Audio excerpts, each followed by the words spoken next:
귀한 시간 하나님의 은혜가 가득하시길 축복합니다. 우리는 지난 월요일부터 역대상을 읽어가고 있습니다.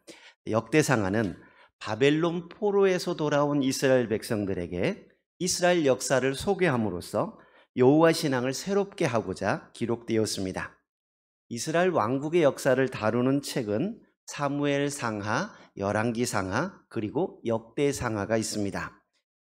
역대 상하는 다루는 범위나 내용에 있어서 대부분 열왕기서와 겹치는 부분들이 있습니다.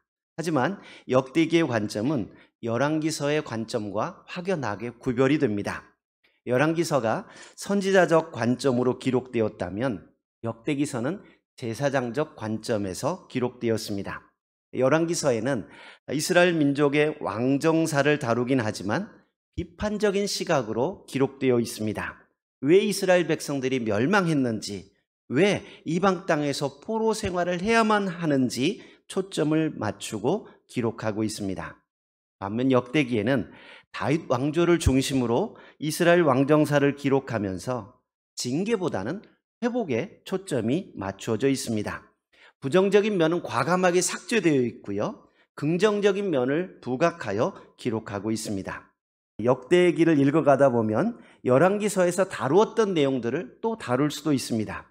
하지만 같은 사건이라고 해도 어떤 관점에서 보느냐에 따라 전혀 다르게 보입니다. 여러분, 뉴스에서 나오는 뉴스들도 같은 내용을 소개하고 있지만 방송사나 신문사별로 다른 각도에서 해석하는 것을 잘 아실 것입니다. 마찬가지로 같은 역사를 다루지만 역대기의 시각으로 역사를 바라볼 때에 아마 또 다른 새로운 은혜가 있게 될 줄 믿습니다. 성경에는 수많은 믿음의 사람들이 기록되어 있습니다. 모두가 물로 심판받는 그런 상황 속에서도 믿음을 지키고 구원을 받았던 노아가 있습니다.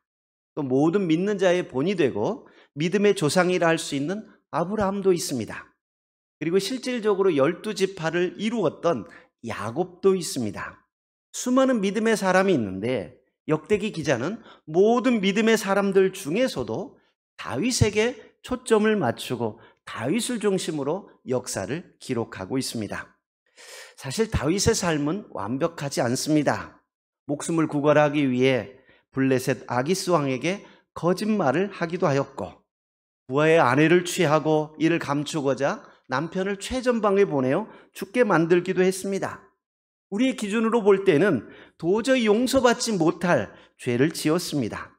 그런데 하나님께서는 다윗을 하나님 마음에 맞는 사람이다 라고 말씀하시고, 이스라엘 백성들이 바벨론 포로에서 돌아왔을 때 가장 본받아야 할 인물로 다윗을 소개하고 있습니다. 사랑하면 눈에 콩깍지가 씌운다, 이런 말이 있지요. 단점이 보이지가 않습니다. 좋은 점만 보입니다. 뿐만 아니라 단점도 아름답게 보입니다. 키가 작아도 아담해서 참 좋아 라고 말하고, 머리가 좀 숱이 없어도 참 시원해서 좋아 이렇게 말합니다. 좋은 면만 보이는 거지요. 마찬가지로 다윗에게 수많은 단점이 있지만 이 단점들을 다 뒤로 하고 다윗의 장점만을 부각시키고 있습니다. 그렇다면 도대체 다윗에게 어떤 면이 있었기에 하나님께서는 이처럼 다윗을 마음에 들어 하실까요? 수많은 단점을 가릴 만큼 다윗이 뛰어난 부분은 무엇일까요? 오늘 본문을 살펴보면 다윗이 하나님의 사랑을 받을 수밖에 없었던 이유를 발견하게 됩니다. 오늘 본문은 하나님의 궤를 다윗성에 안치하고 번제와 화목제를 드리고 레위인을 세워 찬양하게 했다라는 내용이 기록되어 있습니다. 성전을 건축하고 봉헌식을 하는 것도 아니고 장막을 치고 그곳에 하나님의 궤를 안치한 사건이지만, 이 사건은 다윗의 신앙의 면을 드러내는 중요한 사건입니다. 그래서 단순한 이 사건을 무려 역대상 13장에서부터 16장에 이르기까지 4장에 걸쳐 자세하게 기록하고 있습니다. 오늘 본문을 통해 다윗 신앙의 아름다운 모습을 발견하게 된다면 우리의 삶도 하나님께 인정받고 사랑받는 비결을 발견하게 될 것입니다. 오늘 본문 1절 말씀을 같이 읽겠습니다. 1절입니다. 하나님의 궤를 메고 들어가서 다윗이 그것을 위하여 친 장막 가운데에 두고 번제와 화목제를 하나님께 드리니라. 아멘. 하나님의 궤를 장막 가운데 두었다라는 말은 이 사건을 알기 위해서는 사무엘상 4장으로 거슬러 올라가야 합니다. 엘리가 제사장으로 있던 때에 블레셋과 전쟁이 있었고 이스라엘 백성들은 실로에 있는 언약궤를 전쟁터에 메고 왔습니다. 아무래도 하나님의 언약궤가 함께하면 이길 수 있지 않겠나라고 생각했던 것입니다. 그런데 전쟁에서 참패하게 되었고 언약궤는 빼앗기고 엘리의 두 아들 홈니와 비느하스도 죽임을 당하였습니다. 블레셋 사람들은 빼앗은 언약궤를 자신의 신인 다곤 신전에 두었습니다. 마치 전리품을 가지고 온 것처럼 다곤 신전 앞에 이렇게 둔 겁니다. 그런데 다음날 보니까 다곤 신전에 목이 부러지고 팔이 부러지고 아스돗 사람들에게는 독한 종기가 또 재앙이 임하게 되었습니다. 두려움에 빠진 블레셋 사람들은 여호와의 궤를 수레에 실어 이스라엘로 돌려보냈습니다. 수레를 인도하는 사람도 없는데 전나는 이 암소 둘이 수레를 똑바로 끌고 오고 있는 겁니다.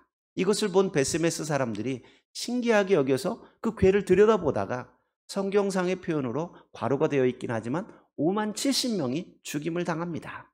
그냥 보자마자 죽게 된 거예요. 두려운 일을 경험한 베스메스 사람들은 연마을인 기란 여아림 사람들에게 이 궤를 좀 가져가라 라고 말을 했고 기란 여아림 사람들은 여호와의 궤를 성읍에서 떨어진 산에 사는 아비나답 집에 두고 엘르아살로 지키게 하였습니다. 여호와의 궤는 더 이상 축복의 상징이 아니라 재앙과 저주의 상징이 되어버렸습니다. 한마디로 두려운 물건이었습니다. 하나님의 궤는 그렇게 20년 이상 아비나답 집에 방치되다시피 하였습니다. 사울은 왕이 되었지만 언약궤에 관심이 없었습니다. 역대상 13장 3절에 보면 우리가 우리 하나님의 궤를 우리에게로 옮겨오자 사울 때에는 우리가 궤 앞에서 묻지 아니하였느니라 라고 말하고 있습니다. 아무도 언약궤를 찾지 않았고 관심이 없었습니다. 그런데 다윗은 하나님의 궤를 예루살렘으로 옮겨오고자 하였습니다. 하나님의 궤는 하나님의 임재하심을 상징하며 궤 속에는 모세를 통해 주셨던 하나님의 말씀이 들어있었습니다. 그래서 다윗이 언약궤를 사모했다라는 말은 단순히 궤를 운반하여 위치를 옮기는 것 이상의 의미가 있습니다. 조금 전에도 말씀드린 것처럼 사울은 궤 앞에서 여호와께 묻지 않았습니다. 하나님의 말씀을 귀담아 들으려고 하지 않았다는 말입니다. 하지만 다윗은 하나님 말씀을 사모하였고 하나님 말씀에 귀를 기울였습니다. 이 모습이 하나님 보실 때 아름다운 모습이었던 것입니다. 역대상 14장 10절에도 보면 블레셋과 전쟁을 하면서 다윗은 하나님께 물어 이르되 내가 블레셋 사람들을 치러 올라가리이까 주께서 그들을 내 손에 넘기시겠나이까 라고 하면서 늘 하나님께 묻고 하나님 말씀에 귀를 기울이는 삶을 살았습니다. 그런데 역대상 13장에 보면 궤를 운반하는 과정에서 잘못된 방법으로 운반하다가 운반 책임자인 우사가 죽는 일이 생겨버렸습니다. 결국 모든 운반 계획은 취소되고 궤를 다윗성으로 운반하지 못하고 오베데돔 집에 두고 3개월이 흘렀습니다. 다윗은 궤를 메고 옮겨야 하는데 수레에 싣고 오려고 했던 것을 그런 잘못을 깨닫고 모세를 통해 주신 말씀대로 준비합니다. 15장에서 레위 사람을 택하여 궤를 메게 하고 노래하는 자들과 비파와 수금과 제금 등의 악기를 연주하며 성대하게 궤를 운반합니다. 15장 15절 보시면 모세가 여호와의 말씀을 따라 명령한 대로 레위 자손이 채에 하나님의 궤를 꿰어 어깨에 매니라 라고 말합니다. 이번에는 하나님이 원래 말씀해 주셨던 대로 하나님이 택한 백성들로 하여금 어깨에 메고 궤를 옮기게 합니다. 정말로 힘들게 하나님의 궤를 다윗성에 옮겨올 수 있었습니다. 다윗은 얼마나 기뻤던지 왕이었지만 어린아이와 같이 춤추며 뛰놀았습니다. 이 내용이 오늘 본문 바로 앞부분인 15장 29절에 기록되어 있습니다. 하나님의 언약궤가 다윗성에 무사히 들어온 것을 보고 너무 기뻐하던 다윗의 모습을 볼 수 있습니다. 하나님 말씀을 사모하고 하나님의 임재하심을 사모하던 다윗의 뜨거운 마음을 하나님께서 보셨던 것입니다. 하나님의 궤를 소중하게 여겼다, 이 말은 하나님 말씀을 소중하게 여겼다라는 것이고, 이는 곧 하나님을 사랑했다라는 말이기도 합니다. 하나님의 궤가 방치된 것을 보고 마음 아파하고 그 궤를 예루살렘에 모셔오고 나서 기뻐하던 다윗의 순수한 마음을 하나님께서 보셨던 것입니다. 사랑하는 성도 여러분, 다윗이 하나님 말씀을 사모하고 하나님을 사랑하는 뜨거운 마음이 있었기 때문에 그가 잘못한 일들이 많이 있지만 이 잘못한 일들을 덮을 만큼 하나님을 사랑하는 마음이 컸다라는 것입니다. 하나님께서는 우리 교회 모든 성도님들도 다윗처럼 하나님 말씀을 사모하고 하나님의 임재하심을 사모하고 하나님을 사랑하는 믿음의 성도님들이 되기를 원하십니다. 우리가 하나님을 사모하고 하나님 말씀을 사모하게 될 때 다윗을 기뻐하셨던 것처럼 우리를 기뻐하실 줄 믿습니다. 다윗은 준비한 장막에 하나님의 궤를 두고 하나님께 번제와 화목제를 드립니다. 번제와 화목제를 드렸다라는 말은 하나님께 예배 드렸다라는 말입니다. 다윗이 하나님께 사랑받았던 두 번째 비결이기도 합니다. 다윗은 오베드돔 집에서 언약궤를 메어올 때 아무도 다치지 않고 궤를 옮겨올 수 있는 것을 보면서 역대상 15장 26절에 보면 숫송아지 7마리와 순양 7마리로 제사를 드렸다라고 기록합니다. 같은 사건을 다루고 있는 사무엘하 6장 13절은 여호와의 궤를 맨 사람들이 6걸음을 가매 다윗이 소와 살진 송아지로 제사를 드리고라고 기록합니다. 지난번 수레에 실어 옮기다가 우사가 죽는 일이 생겼는데 지금 언약궤를 메고 6걸음을 옮겼는데 아무도 다치지 않습니다. 너무 기쁘고 감사해서 그곳에서 살진 송아지로 제사를 드렸다라는 말입니다. 그리고 지금 언약궤를 온전히 다윗성에 운반하고 나서 번제와 화목제를 하나님께 드리고 있습니다. 다윗은 이처럼 늘 예배하는 삶을 살았습니다. 번제라고 하는 제사는 모든 것을 태워서 드리는 제사입니다. 온전한 헌신을 의미합니다. 다윗은 하나님께 모든 것을 바치는 마음으로 하나님께 예배하였습니다. 화목제는 피를 제단 사면에 뿌리고 콩팥과 기름과 간껍풀은 단 위에서 불사릅니다. 그리고 나머지 제물은 제사장과 예배자와 가족 그리고 주변 사람들이 함께 나누어 먹습니다. 말 그대로 사람들과 화목하게 지내는 제사가 화목제입니다. 감사함으로 드리는 화목제물의 경우 드리는 그날에 먹으라라고 말씀합니다. 레위기 7장 15절에 보면 다음날 아침까지 남겨두지 말라고 말씀합니다. 여러분, 소 한 마리를 먹으려면 사람이 많이 먹으면 몇 그램 정도 먹습니까? 식당에서 1인분 대부분 150g에서 200g 주잖아요. 2인분을 먹어서 300g을 먹었다. 한 근을 먹어서 600g을 먹었다라고 해도 소 한 마리를 먹으려면 여러 사람이 나누어 먹어야 합니다. 두고두고 먹을 수 있겠지만 그날 다 먹으라고 하셨기 때문에 나누어 줘야 합니다. 혼자 먹을 수 없는 거지요. 가족들만 줄 수도 없습니다. 내가 이뻐하는 사람, 좋아하는 사람만 주어서는 하루에 다 못 먹습니다. 보기 싫은 사람도 나눠주고 미워했던 사람도 나눠주고 옆집, 아랫집, 윗집 다 나눠줘야 하루 동안 먹을 수 있습니다. 그럼 그러다 보면 화목하게 되는 거죠. 저 사람이 고기를 가지고 왔어. 나하고 별로 사이도 안 좋은데 소고기를 들고 왔어. 이러면서 서로 이제 나눠 먹다 보면 미워했던 마음도 풀어지게 되는 거죠. 그래서 아마 화목제라고 이름을 했던 모양입니다. 번제와 화목제는 예배의 성격을 대변해주는 제사이기도 합니다. 예배는 번제와 같이 하나님께 온전히 드리는 헌신의 성격이 있고요. 화목제와 같이 이웃을 사랑하고 나누는 섬김의 성격도 담겨 있습니다. 다윗은 이처럼 번제와 화목제를 드리고 2절 보니까 여호와 이름으로 백성에게 축복하고 남녀를 막론하고 각 사람에게 떡 한 덩이와 야절열매로 만든 과자와 건포도로 만든 과자 하나씩을 나누어 주었다라고 말합니다. 예배하는 모든 백성이 축복과 풍성함을 누리게 되었습니다.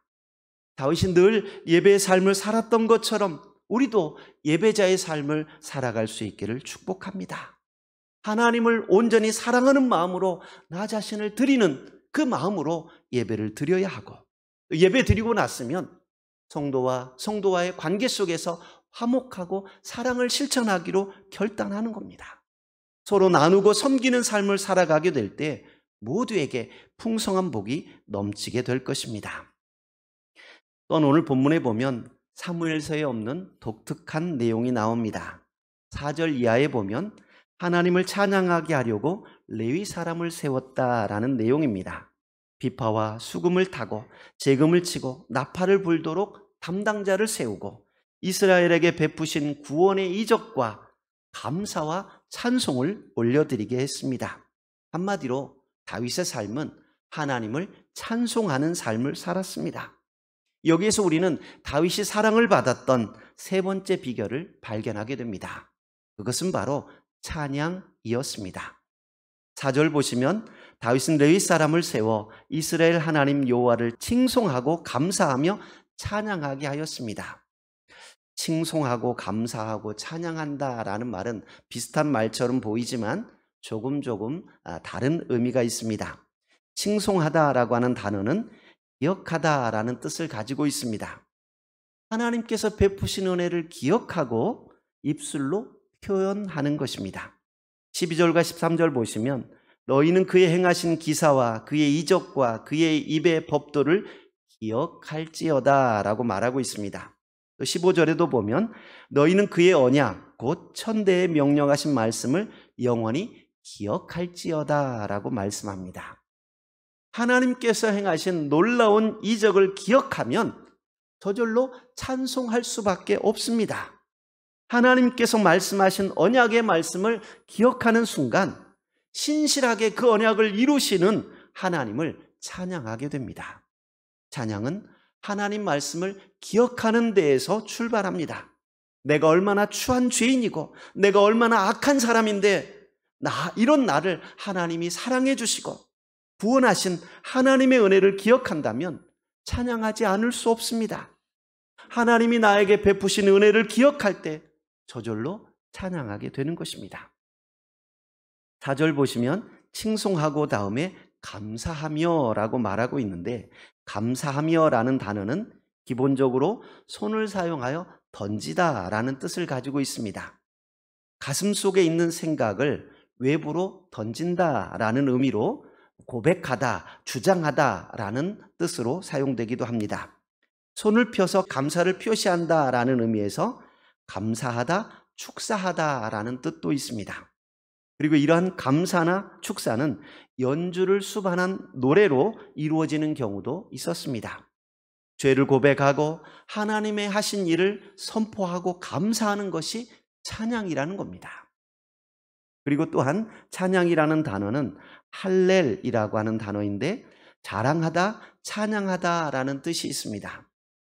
다윗은 본인이 하나님을 찬양하는 삶을 살았을 뿐만 아니라 레위 사람들을 배 앞에서 하나님을 칭송하며 감사하며 찬양하게 하였습니다. 레위인의 중요한 역할 중에 하나가 하나님께 찬양 드리는 일이었습니다. 여러 가지 악기와 목소리로 하나님을 찬양하는 레위인의 역할은 오늘날 교회의 찬양대의 역할과 같습니다. 우리 찬양대가 하는 일이 바로 레위인들이 했던 하나님의 궤 앞에서 하나님을 칭송하고 감사하고 찬양했던 그 사역을 감당하고 있는 것입니다. 하나님을 찬양할 때 하나님께서 가장 기뻐하시고 크신 은혜를 베풀어 주십니다. 하나님께서 다윗의 찬양을 받으시고 그를 사랑해 주셨던 것처럼 우리가 하나님을 찬양하는 삶을 살아가게 된다면 하나님께서는 우리를 사랑하시고 기뻐하실 줄 믿습니다. 비단 찬양대뿐만 아니라 우리 모두 찬양할 수 있습니다. 찬양은 어렵지 않습니다. 하나님께서 행하신 일을 기억하고 그 놀라운 은혜를 선포하는 것이 찬양입니다. 하나님의 은혜를 감사하고 고백하는 것, 이것이 찬양입니다. 하나님을 자랑하고 높여드리는 것, 이것이 찬양이라는 말입니다. 그래서 노래를 좀 못해도 하나님이 하신 일들을 감사하고 고백하고 알리는 것, 이것 자체가 찬양이라는 것을 기억하고 우리의 삶 속에서 날마다 하나님을 찬양할 수 있기를 축복드립니다. 찬양할 때는 힘있게 찬양해야 합니다. 5절 하반절에 보시면 아삽은 재금을 힘있게 치고라고 표현하고 있습니다. 그냥 대충 하지 마시고 찬양한다면 좀 열정적으로 하십시오. 힘있게 하십시오. 그렇다고 막 엉뚱한 소리 내면서 크게 하면 안 되겠지요.